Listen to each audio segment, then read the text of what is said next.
आप बखूबी वाकिफ हैं नाइट इंटरवीनिंग। आपको याद होगा 31 दिसंबर 2021 और 1/1/2022 स्टैम्पीड हुआ माता के भवन में।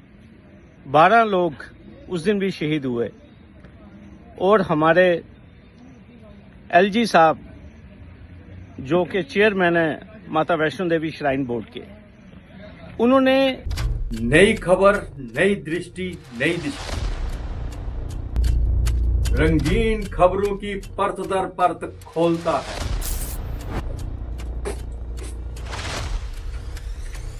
खुला बयान करता है पीछे की कहानी।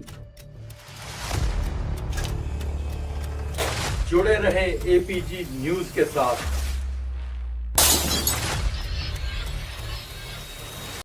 नमस्कार, प्रोग्राम 1 PM में एक बार फिर आपका स्वागत है। मैं हूं दर्शपल गुप्ता। जम्मू कश्मीर में प्रकृति का प्रकोप चल रहा है, जम्मू में भी, कश्मीर में भी। पहले जम्मू संभाग में मझेल माता की यात्रा में वहां देखा हमने, और वहां पे किस तरह से बादल फटे और किस तरह से वहां पे पानी आया, चट्टानें आई, उसमें से कितने यात्री बह गए।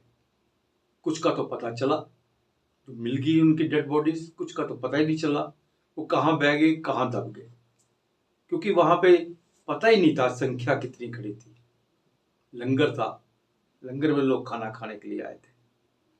जम्मू में तवी ने अपना तांडव दिखा दिया, घर घर घुस गया पानी, खत्म कर दिया लोगों को, तबाह कर दिया लोगों को। और श्री माता वैष्णो देवी कि यात्रियों को जिस तरह से लैंडस्लाइड ने निगल लिया, 35 यात्री उसमें मारे गए। ये इतना बड़ा प्रकोप है जम्मू कश्मीर, वो भी एक कम समय में। सबसे बड़ी बात जो आज पूछी जा रही है वो ये कि क्या इन तीनों प्रकोपों को, प्रकृति के प्रकोप को तो नहीं हम रोक सकते थे, उसके आगे तो कोई टिक नहीं सकता, लेकिन जो कीमती जानें जाती हैं, जो नुकसान होते हैं, क्या उन्हें हम रोक सकते थे? एक बड़ा प्रश्न जो है आज जम्मू में हर एक आदमी पूछ रहा है। जम्मू में नहीं बल्कि भारत के उस हिस्से से भी यहां से लोग यात्रा करने आए थे और डेड बॉडीज लेके गए हैं, जिनके परिवार वहां पे दफन हो गए, लाशें लेके वापस जा रहे हैं और वो भी पूछ रहे हैं। और आपने देखा ही है, हमने बार बार आपको पिक्चर्स दिखाई कि जम्मू में किस तरह से तवी के पानी से लोगों के घर उजड़ गए। बड़ी मुश्किल से जो घर बनता है वो एक ही झटके में खत्म हो गया। कल तक अपने घर में जो आराम से खाना खा रहे थे, खुद भी खाते थे और सकता है 2-4 बंदों को खिलाते भी, आज वो खुद भीख मांगने पे उतारू हो गए। आज वो मुहताज हो गए हैं एक एक दाने के लिए। जिनके घरों में बर्तन थे, बर्तन नहीं रहे, कपड़े थे, कपड़े नहीं रहे, यहाँ तक अंदर से पैसे भी निकालने का टाइम नहीं मिला। हर घर में कुछ ना कुछ रखा होता है, गहना पैसा कुछ ना कुछ होता है, वो भी निकालने का टाइम नहीं मिला, सब बर्बाद हो गया। यही बात मझेल यात्रा में हुई। इसी तरह इसी प्रकोप में वैष्णो देवी के यात्री मारे गए। प्रश्न फिर वही है, क्या इन कीमती जानों को बचाया जा सकता है? तवी की बात करें, तवी के किनारों पे किसने इजाजत दी इनको कि वहां आप घर बनाए? खड्ड जहां से पानी गुजरता है, पानी कभी भी आ सकता है। कई बार हमने अपने प्रोग्राम में बताया कि ये खड्ड पानी के लिए है, आपके मकान बनाने के लिए नहीं। अगर पानी 2, 4, 5 साल, 10 साल नहीं आया, इसका मतलब ये नहीं आपकी जागीर बन गई है।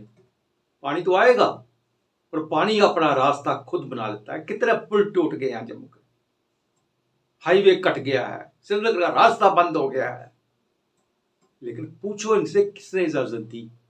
आज खड़े होके कह रहे हैं ये नेता लोग कि ये इंक्रोचमेंट थी।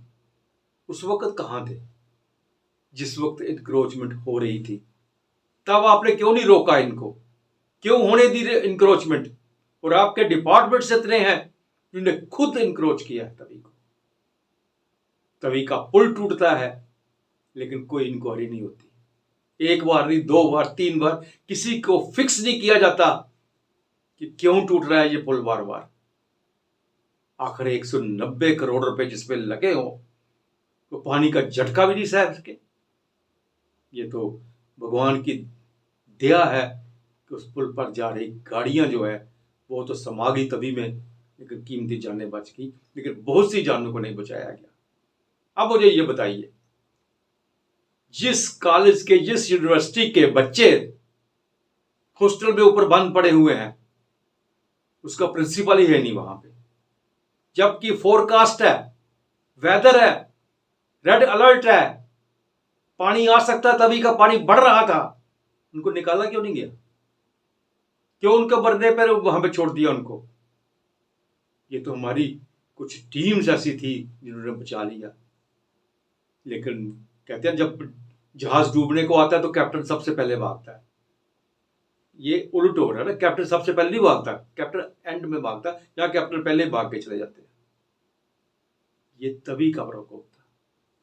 यही बात हम शेर यात्रा की कहें, उस वक्त भी हालात खराब थे, तब भी यात्रा बंद करने के लिए कहा था, लेकिन यात्रा बंद नहीं हुई, यात्रियों को जाना दिया, और उसका नतीजा ये निकला कि वहां जाके यात्रा बंद कर दी। यहाँ उनका बेस कैंप बनाया हुआ था, यहाँ पे उनका लंगर लगे हुए थे, वहां सारे के सारे इकट्ठे हो गए और बादल फट गया। उसके बाद क्या तबाही हुई सबने अपनी आंखों से देखा।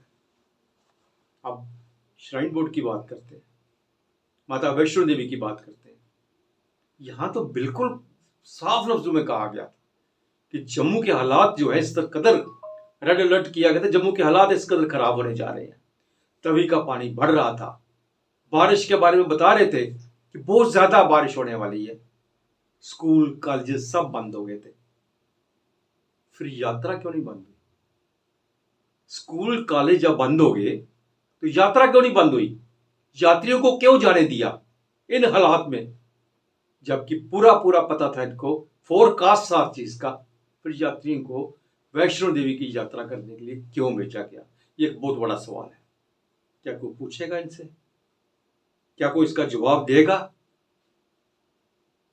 हमने इस बारे में शेख शकील एडवोकेट जो हैं उनसे बात की, क्योंकि 31 दिसंबर 2021 में भी यही हुआ था। रात के 12 बजे के करीब 1:22 को हो जाता है। तब भी लोग नया साल बनाने के लिए माता वैष्णो देवी के चरणों में जाकर उनसे आशीर्वाद प्राप्त करने गए थे, तो वहां भगदड़ बची थी। कितनी कीमती जानें चलेगी, और उस पर क्या हुआ उसके बारे में भी बात करते हैं शेख शकील से। आदाब, नमस्कार, सत श्री अकाल और जय भीम। बहुत ही अफसोस का मकाम है कि माता वैष्णो देवी के रास्ते में अर्धकुंवारी में 35 यात्री जो हैं वो जान भाग हुए हैं। कोई कसूर नहीं, घर से निकले हुए यात्रा करने के लिए आपातकालीन की स्थिति जम्मू कश्मीर में बनी हुई। जम्मू में स्कूल बंद, दफ्तर बंद, लेकिन यात्रा चल रही, और अनफॉर्चुनेट इंसिडेंट हुआ है।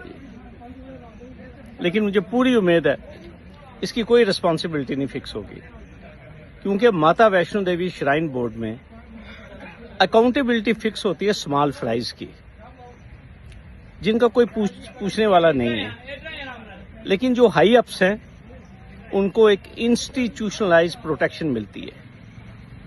आप बखूबी वाकिफ हैं, नाइट इंटरवीनिंग, आपको याद होगा 31 दिसंबर 2021 और 1/1/2022 स्टैम्पीड हुआ माता के भवन में।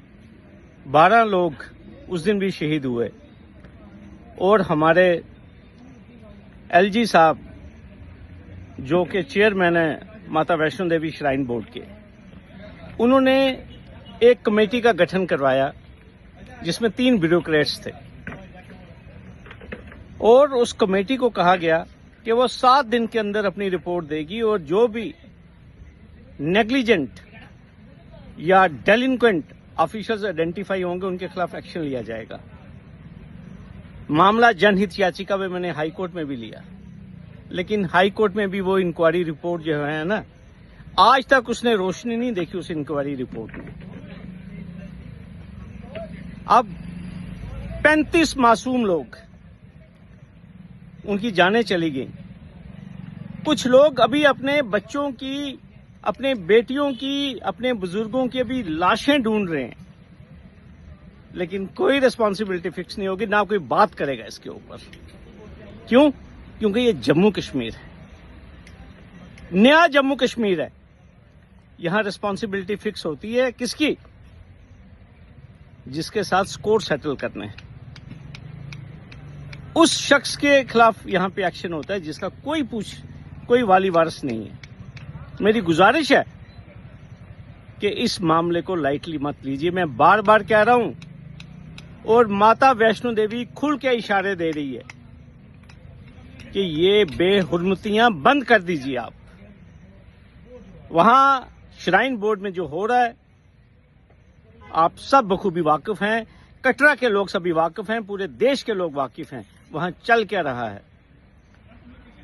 जो भी डिसीजन मेकर्स हैं, मेरी उनसे गुजारिश है, इस मामले की जांच होनी चाहिए कि अगर इतनी बड़ी आपदा थी, मौसम विभाग ने कहा था कि तूफान आने वाले हैं, यात्रा कैसे चल रही थी?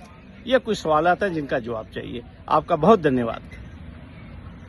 क्या अब हम उम्मीद करते हैं कि जो जितना कुछ हुआ है, चाहे वो पुल है, चाहे तवी का पानी है, चाहे वो यात्रा रोकनी थी, इस पे कोई इंक्वायरी होगी, इसकी कोई जवाबदेही होगी, या ये भी 31 दिसंबर 2021 की तरह फाइलों में दब के रह जाएगी? कल 8 बजे फिर आपसे भेंट होगी, तब तक इजाजत दीजिए।